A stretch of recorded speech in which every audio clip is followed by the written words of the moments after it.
Igrala se 90. minuta. Druga momčad lige, domaći Orijent, imao je fenomenalnu šansu u zadnjim trenucima utakmice uzeti sva 3 boda.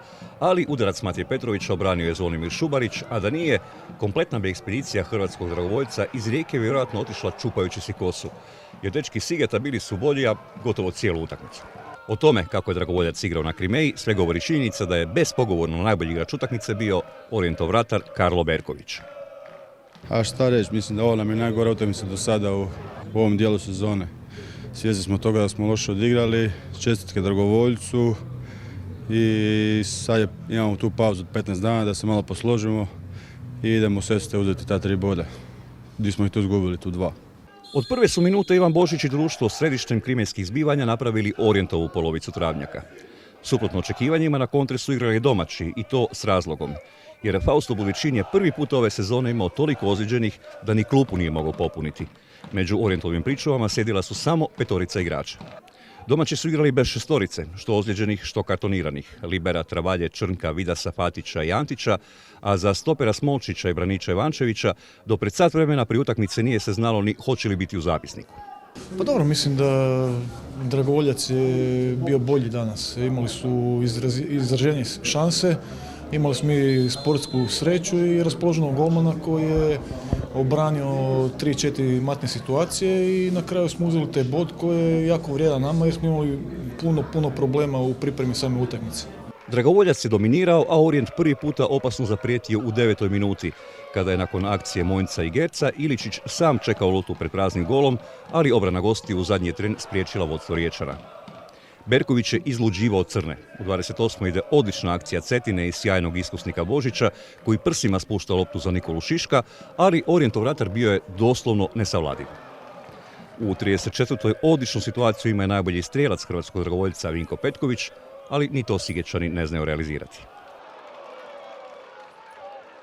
Pa dobro, kad smo dolazili tu, svaki pozitivan rezultat, mi bi bili sretni s njim, ali nažalost vidjeli se danas smo mi apsolutno dominirali, stvorili smo 4-5, ajmo reći, izrazitih prilika koje nismo iskoristili i na kraju 90. minute vidjeli se što je nogomet Orijent imao šansu gdje nas je golman Šubarić spasio i taj jedan bod koji smo apsolutno zaslužno osvojili.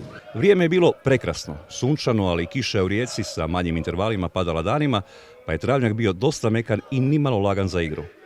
Najbolju šansu u nastavku, prije onog Orijentovog zicera u 90. imao je dominantni dragovoljac, ali Jan Doležal je 15 minuta prije kraja utakmice naletio na branu, naravno, fenomenalnog Karla Berkovića. Pa odlazimo zadovoljni. Već je zadovoljstvo što je naša momčad pružila jednu vrhunsku partiju, a ne vjerujem da je protiv Orijenta neko dominirao tu kao što je danas dragovoljac i apsolutno idemo dalje, kolo, bod po bod, vjerojatno Vinkovci će vjerojatno, ja sam rekao i dečkima, Vinkovci će vjerojatno biti teža utakmica nego ova današnja, gdje smo možda mogli iskoristiti loš dan ili uspavanost ekipe Orijenta koja je bila apsolutni favorit. To je sve nogomet. Jedna lijepa utakmica, iako je 0-0, ali za gledatelje i izrazito divan spektakl. Toliko gledatelja gdje igrači nečije upute trenera i ostalo, to je lijepo vidjeti u drugoj ligi. To Zmijavci i Orijent imaju.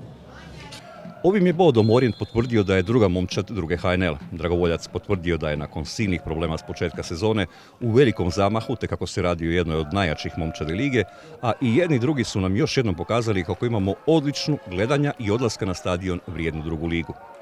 Pa imali smo tu šansu u 90. To je pohvala igračima što su vjerovali do kraja, oni su dali sve što su mogli, odradili trkački jako dobru utakmicu. Kao što sam prije rekao, imali smo nekoliko izostanaka i momčad koja praktički prvi put igrala zajedno.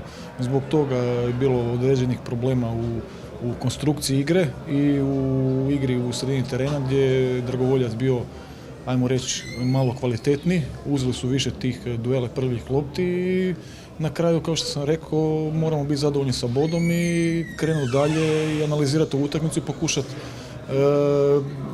sanirati što više tih ozljeda i spremiti se za daljnje utakmice. Sada slijedi prvenstvena pauza, jer reprezentacija narednog vikenda sa Slovačkom u Rijeci igra odlučujuću utakmicu kvalifikacija za Euro 2020. Nakon pauze Orijent gostuje u derbiju kod Sesveta, a hrvatski dragovoljac će u Vinkovce kod posljednje plasirane Cibalije.